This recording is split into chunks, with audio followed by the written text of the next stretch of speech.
Сәлем достар, бүгін деген біз сыр жасадымыз, домашний сыр.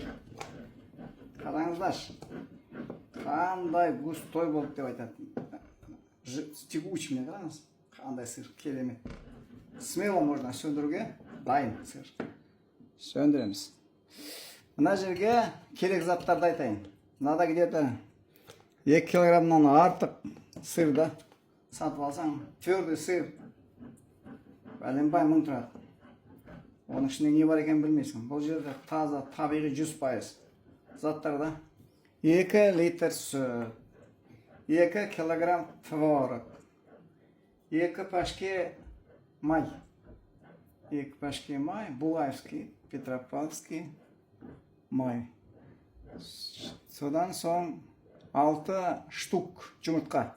Интернетте бәрі 1 килограмм жасаған. Мен жасағаннан кейін молынан жасаймын. 1 кастрюль жасау керек негізі. Бірақ мынаны асып кетеді деп қорықтым да, мына кастрюльден. Сөйтіп 2 литр, 2 килограммда шықса болды дедім, сол қазір сол. Жобамен сол 2 килограмм, 2 килограммнан жоғары шыққанша да ойлаймын. Мынау 3 литрлік қой посуда.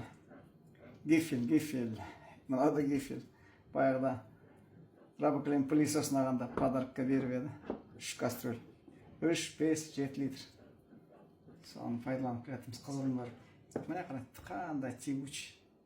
Қазір қатқанда зор болады да бұл. Чем магазиннен покупать, что попало, өзің қолдан жасаған жақсы осылай. Қымызды ішеміз, сыр жасаймыз. Сары ірімшікті сатып аламыз. Енді сон ой келіп жүрме, сол сары ірімшікті қолдан жасап көрем деген, көреміз. Онда. Себебі сары ірімшікке жасайтындар бәрі қосатындар қант қой. Қосу керек не? Бал қосу керек, бал. Қымызға бал қосамыз. Зор болады да. Настоящий қымыз. Мінеки достар, солай бүгін сыр жасадық, сыр.